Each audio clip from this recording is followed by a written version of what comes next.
Assalamualaikum warahmatullahi wabarakatuh. Kami dari kelompok 2 akan mempresentasikan apa itu investigasi kecelakaan kerja. Investigasi kecelakaan kerja adalah proses penyelidikan yang dilakukan setelah terjadi kecelakaan atau insiden tempat kerja yang mengakibatkan cedera atau kerugian. Tujuan utamanya adalah untuk menentukan penyebab dan faktor-faktor yang berkontribusi terhadap kejadian tersebut, serta mengidentifikasi langkah-langkah pencegahan yang dapat diambil untuk mencegah terjadinya kecelakaan serupa di masa depan. Investigasi kecelakaan kerja biasanya melibatkan beberapa langkah. 1.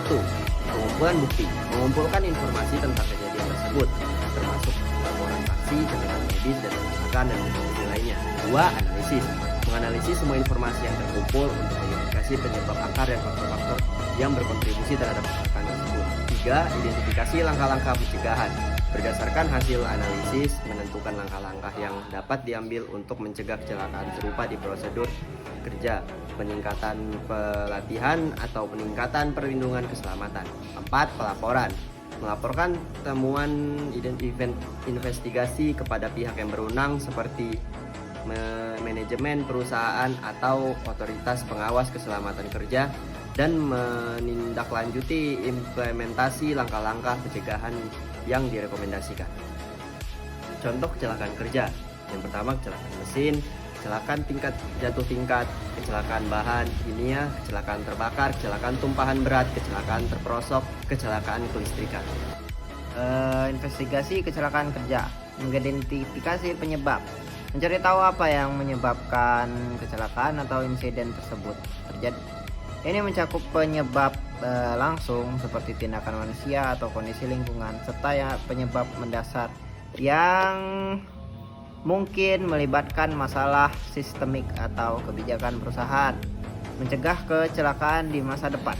Berdasarkan hasil investigasi, langkah-langkah pencegahan yang tepat dapat ditetapkan untuk mengurangi risiko terjadinya kecelakaan serupa di tempat kerja. Ini bisa berupa perubahan dalam prosedur kerja, peningkatan pelatihan, atau peningkatan infrastruktur keselamatan. 3. Menegakkan kebijakan keselamatan. 4. Mendukung kompensasi dan asuransi. Serta 5. Meningkatkan budaya keselamatan. Hambatan pelaporan kecelakaan kerja. 1. Takut terhadap hukuman atau sanksi. 2. Kebingungan atas prosedur pelaporan. 3. Perusahaan malu atau stigma.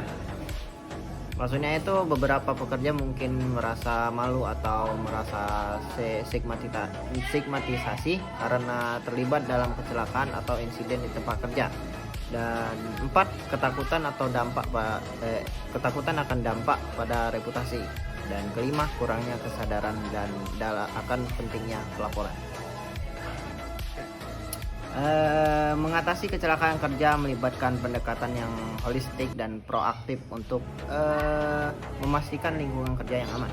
Berikut adalah beberapa langkah yang dapat diambil untuk mengatasi kecelakaan kerja, yaitu 1. Identifikasi risiko. 2. Pelatihan keselamatan. 3. Penggunaan peralatan keselamatan. 4. Implementasi prosedur keselamatan. 5. Komersialisasi budaya keselamatan. 6. Investigasi kecelakaan. 7. Pemeliharaan peralatan. 8. Edukasi dan komunikasi. Dan 9. Audit dan pemantauan.